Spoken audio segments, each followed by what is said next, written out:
स्वागत है दोस्तों परीक्षा तैयारी जोन चैनल में। तो आज फिर से रीजनिंग के 10 क्वेश्चन एमसीक्यू टाइप जो कि आपकी आगामी जो भी परीक्षा है एफआरओ या लोअर पीसीएस तो उसके लिए काफ़ी इम्पोर्टेंट होने वाला है।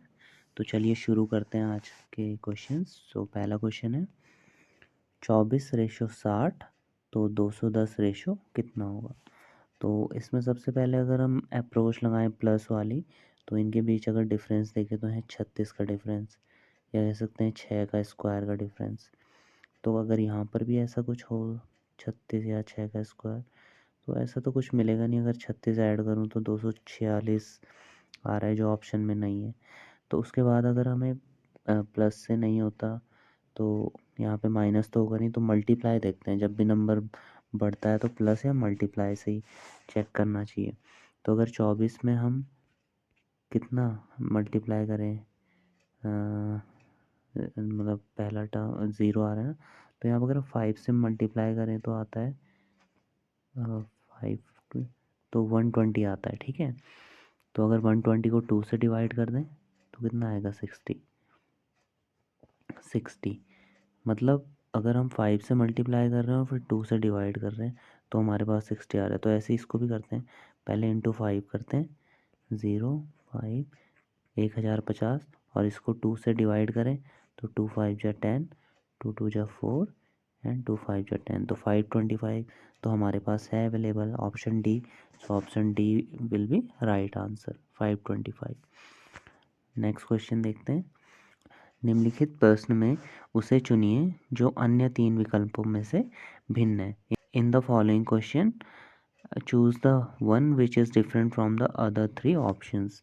तो अगर देखिए पहला ऑप्शन है 100 तो 100 है 10 का स्क्वायर, 121 है 11 का स्क्वायर और 144 है 12 का स्क्वायर। जबकि 125 किसी का स्क्वायर नहीं है बल्कि ये 5 का क्यूब है। तो यही क्या हो गया, तीनों में से डिफरेंट हो गया। Option number C is the right answer. अगला क्वेश्चन देखते हैं।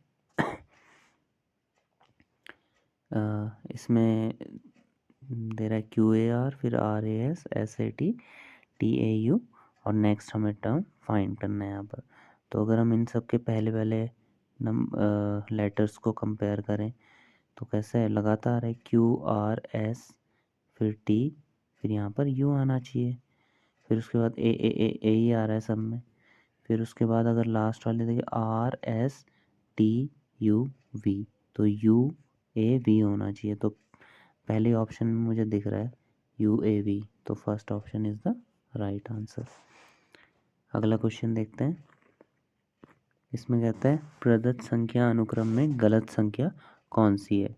तो हमें गलत संख्या फाइंड करनी है। Which number is wrong in the given number series. तो हमें सीरीज़ का क्वेश्चन दिया हुआ है और इस टाइप के क्वेश्चन काफ़ी आते हैं एग्जामिनेशन में। तो ये इसमें देखते हैं कौन सी। इसमें भी पहले जैसे ही कुछ अप्रोच लगाते हैं। अगर 18 में मैं क्या मल्टीप्लाई करूं या फिर डिवाइड करूं, तो अगर मैं इसको 18 3 से मल्टीप्लाई करता हूं तो 18 3 54 और फिर 54 को डिवाइड करता हूँ 2 से तो कितना आता है 27, है ना। और फिर नेक्स्ट 27 है तो 27 को 54 कैसे आएगा, 27 दूनी 54 होता है। ठीक है, तो इसमें किस इस टाइप का चला पहले दो में कि 3 से मल्टीप्लाई करा और फिर 2 से डिवाइड करा। ये कह सकते हैं सीधा 18 को मैंने 3/2 से मल्टीप्लाई करा, ठीक है, तो आया 27। फिर 27 को 2 से मल्टीप्लाई कर दिया अगले उसमें तो फिर आया 54। अब 54 को 3/2 से मैं गुणा करूँ तो कितना आना चाहिए 2 27 27 3 81 आ रहा है 81, ठीक है 81। अब उसके बाद फिर 81 को अब मल्टीप्लाई करते हैं 2 से तो 2 एकम 2 2 अट्ठे 16 162। तो ठीक है अगला टर्म भी आ रहा है। तो मतलब ये सीरीज़ इस टाइप से चल रही है कुछ, अगर आपको समझ आया हो तो ये सीरीज़ कुछ इस टाइप से चल रही है कि पहले टर्म में इंटू 3/2 हो रहा है और उसके बाद दूसरे टर्म में इंटू 2 हो रहा है। फिर उसके बाद नेक्स्ट क्या हो रहा है, फिर इंटू 3/2 हो रहा है और उसके बाद नेक्स्ट में इंटू 2 हो रहा है। तो 162 तक हमने देख लिया था। फिर 162 में क्या करेंगे, इंटू 3/2 करेंगे तो 2 8 जा 16, 2 1 जा 2, तो कितना आएगा ये 3 2 4 3। तो नेक्स्ट टर्म भी सही आ रहा है, इसका मतलब लास्ट ही गलत होगा। अब 2 4 3 में अब इस बार क्या 2 से मल्टीप्लाई करना है, तो देखते हैं 2 3 जा 6, 2 4 जा 8, 2 2 जा 486 होना चाहिए था, जबकि कितना है 488 है। तो option number D is the right answer, कि यही टर्म क्या है इसमें गलत है, 488 रॉन्ग नंबर है इसमें।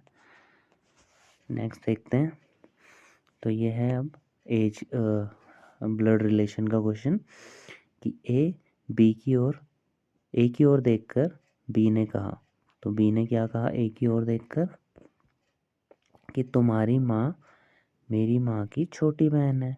तो इसको कहता है कि तुम्हारी जो मदर है और जो मेरी मदर है, तुम्हारी मदर छोटी बहन है मेरी मदर की, ठीक है।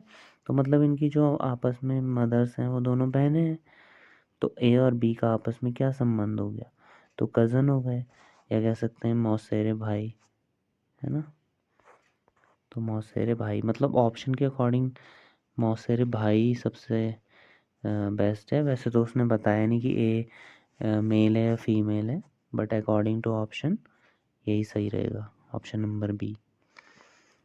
फिर नेक्स्ट क्वेश्चन देखते हैं, ये इस टाइप के भी काफ़ी आते हैं एग्जामिनेशन में, और ये इजी भी होते हैं, कि क्या है, निम्नलिखित विकल्पों में से वह शब्द चुनिए जो दिए गए शब्दों के अक्षरों का प्रयोग करके नहीं बनाया जा सकता, है ना। एक इंग्लिश में एक वर्ड दे देंगे और 4 ऑप्शन दे देंगे कि उनमें से कौन सा नहीं बन रहा है। तो जैसे मार्क है, तो मार्क तो बन जाएगा, एम भी है, ए भी है, आर भी है और के भी है। फिर उसके बाद fame, F A M E, तो एफ ए एम ई, हाँ ये भी बन जाएगा। But F O U R जो है, तो यू तो है ही नहीं फ्रेमवर्क में कहीं भी, तो यही वो लेटर है जो नहीं बन पाएगा, ठीक है। नेक्स्ट क्वेश्चन देखते हैं, इस बार एजेस वाला क्वेश्चन है। तो आपको इस टाइप के क्वेश्चन ना लोअर पीसीएस में देखने को मिलेंगे, जैसे एज का हो गया या सीरीज़ के हो गए, और ये ब्लड रिलेशन के हो गए। तो इसीलिए हम ये प्रैक्टिस हमारे लिए थोड़ी इम्पोर्टेंट रहेगी। कहता है 7th क्वेश्चन में, नीला इस समय अपनी पुत्री लीला से 3 गुनी आयु की है। तो नीला इस समय अपनी पुत्री लीला से 3 गुनी, अगर हम लीला की एज मान ले कितनी है, एक्स है, और नीला जो उसकी मदर है, ठीक है, नीला, है ना, यही तो कह रहा है कि वो नीला जो है वो 3 गुनी है अपनी बेटी की। अब कहता है 10 वर्ष पहले नीला की आयु लीला की आयु से 5 गुनी थी। अब 10 वर्ष पहले इसकी आयु कितनी रही होगी लीला की, x-10 रही होगी। और इसकी जो इसकी मदर है नीला, उसकी आयु भी रही होगी 10 साल छोटी रही होगी ना आज से, तो -10 कर दिए दोनों की अभी की एज में से, 10 साल की पहले की एज आ जाएगी। तो कहते हैं कि 10 वर्ष पहले नीला की आयु लीला की आयु की 5 गुनी थी। तो जो नीला की आयु थी वो लीला की आयु की 5 गुनी थी, ठीक है। मतलब अगर लीला की आयु की 5 गुनी, लीला की आयु में 5 इंटू कर दें, तो किसकी आयु के बराबर थी वो, लीला की आयु। तो बस इसको सॉल्व करेंगे तो हमें निकालनी है लीला की आयु, ठीक है। तो x की वैल्यू निकालनी है सीधी सीधी हमें। तो यहाँ से 5x हो जाएगा ये, और ये 3x, फिर 3x को इधर ले आएंगे तो कितना हो जाएगा माइनस होके 2x, और यहाँ पर 10 पंजे 50 होगा, है ना। और यहाँ पर 10 है, तो 50 उधर जाएगा तो वहाँ जाके प्लस प्लस हो जाएगा 50, तो कितना बचेगा 40, और x की वैल्यू कितनी आ जाएगी यहाँ से 2 से 20, तो लीला की एज कितनी हो जाएगी 20। Option number D is the right answer, ठीक है। तो बेसिक मैथ्स है, आप फिर से देख लेना, अगर इसमें समझ नहीं आया आपको दोबारा से देखना तो समझ आ जाएगा। नेक्स्ट क्वेश्चन देखते हैं, इस टाइप के क्वेश्चन भी काफ़ी आते हैं एग्ज़ाम में। एक भाषा कूट में इस वर्ड को ऐसे लिख सकते हैं, तो तदनुसार इस वर्ड, ठीक है, किस शब्द के लिए लिखा जाएगा। मतलब इस बार उन्होंने हमें ये वाला दे दिया, जो ये दे दिया वो ये वाला वर्ड दे दिया, और ये किस वर्ड के लिए लिखा जाएगा, तो इनमें से किस वर्ड के लिए ये लिखा जाएगा ये हमें तो हम देखते हैं, अगर इसमें जो हमें वर्ड दिया है POR RIDGE। इसे समझना है कि हमें ये दिया है इन्होंने EG में कन्वर्ट हो गया मतलब P, तो इसका पैटर्न देखना है और इसी के अकॉर्डिंग हमारा पता लगेगा हमें कौन सा वर्ड हमें। तो इसमें क्या हो रहा है, जो वर्ड था इसमें जो लास्ट वाले दो हैं उनको उठा के लाए और E और G, ठीक है, इस टाइप से उनको आगे पीछे कर दिया और जो PO है वो ऐसे ही रहा, ठीक है, बस थोड़ा ये इन दो लेटर से आगे की तरफ खिसक गया। अब ये नेक्स्ट जो है हमारा यहाँ पर था DI, ID था, तो ये आपस में रिवर्स हो गया और जो ये लेटर थे RR ये लास्ट में चले गए। तो कुछ इस टाइप से हमें फाइंड करना है कि इन जो ये वर्ड दिए हैं ऑप्शन, इनमें से कौन सा है जिसके लिए ये कोड आ जाएगा। तो देखते हैं, तो हमें बनाना है इसको, ये बनाना है हमें EGPRITSE।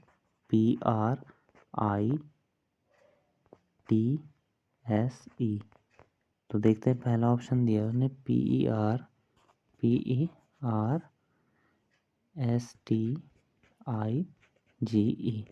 तो अगर हम इन दो वर्ड को स्टार्टिंग में लिया है EG, ऐसे ही तो किया था उसने, यहाँ ला के इनको रिवर्स कर दिया ऐसे, और इन दो लेटर को ऐसे ही रखेंगे। तो ये क्या हो रहा है EG, ये तो PR हो रहा है, ये P हो रहा है, तो फर्स्ट ऑप्शन तो गलत हो जाएगा। अब देखते हैं दूसरा ऑप्शन उठाते हैं। अब दूसरा ऑप्शन उठाते हैं, ये वाला ऑप्शन, क्या ये सही होगा? अब ये है PRESTIGE।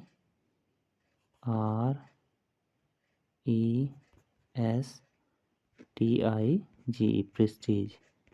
देखते हैं इसके दो लास्ट के दो लेटर्स को ऐसे कर देते हैं EG, है ना, ये लास्ट वाला यहाँ आ जाएगा और G, और ये PR ऐसे ही रहेगा। अब ये जो थे हमारे ये ES, ये तो चले जाएंगे लास्ट में, ये तो चले जाएंगे हमारे लास्ट में, और ये जो TI था ये हो जाएगा IT। तो हाँ, तो ये बन गया ना हमारा ये EGPRITSE, तो हमारे प्रेस्टीज ही सही आंसर है। तो यही वो वर्ड था, ठीक है, जिससे ये बन सकता है। तो 8th का हमारा B ऑप्शन राइट है। अच्छा, नेक्स्ट देखते हैं क्वेश्चन नंबर 9th। 8 क्वेश्चन हो गए हमारे। 9th क्वेश्चन है 7 + 5 = 144। तो ये तो ईजी है, 7 और 5 12 हुआ, 12 का स्क्वायर हो गया, फिर 3 और 2 5 हुआ, 5 का स्क्वायर हो गया 25, 9 और 7 16, है ना। अब लास्ट वाला इजी है, 9 7 16 हुआ, तो 16 का स्क्वायर कितना होगा? 256, ठीक है। तो हमारा ये बी ऑप्शन 256 राइट होगा। ऑप्शन ऊपर नीचे होगा इसमें भी। लास्ट क्वेश्चन देखते हैं आज का, क्वेश्चन नंबर 10। तो इसमें हमें इस टाइप के क्वेश्चन देखना सीरीज़ के ज़रूर मिलेंगे आपको एग्जामिनेशन में। ये 7 2 5 और ये 70। तो क्या करें, सबसे पहले इनको या तो प्लस करके तो आएंगे नहीं, 7 और 5 12 और 2, है ना, 14। हाँ, प्लस करके भी हो, देखते हैं, 7 और 5 12 और 2 14, या 7 और 2 9 और 5 14, 14 पंजे 70 होता है। अच्छा, ऐसा हो सकता है क्या? इसमें बन सकता है 4 और 3 7, 9 और 7 16, तो 16 पंजे नहीं, 16 पंजे तो 80 होगा, ये तो नहीं बनेगा, 108 होना चाहिए। तो ये पैटर्न पहले में तो हुआ लेकिन दूसरे में नहीं काम किया। तो इस ऐसे करते हैं, एक बार 7 × 2 × 5 करके देख लेते हैं। 5 दूनी 10, 10 सते 70, इनको भी मल्टीप्लाई करते हैं। 4 3 जा 12 और इंटू 9, 12 9 जा 108। हाँ, यही पैटर्न सही हो रहा है। फिर 5 × क्वेश्चन मार्क मतलब x × 6 बराबर 240, है ना। तीनों की मल्टीप्लाई है जो, वही आ रहा है। तो देखते हैं इसको सॉल्व करके। 6 4 जा 24, 5 8 जा 40, है ना, ऐसे कैंसिल करना आता होगा अगर। तो x की वैल्यू 8 आ गई, मतलब क्वेश्चन मार्क की जगह पे 8 आ जाएगा। तो हमारा B सही ऑप्शन हो जाएगा। तो 8 B is the right answer. तो दोस्तों ये थे आज के 10 क्वेश्चन। अगर आपको चैनल के माध्यम से थोड़ी सी भी मदद मिली हो तो चैनल को ज़रूर लाइक और सब्सक्राइब करें। मिलते हैं आपसे नेक्स्ट वीडियो में। Thank you.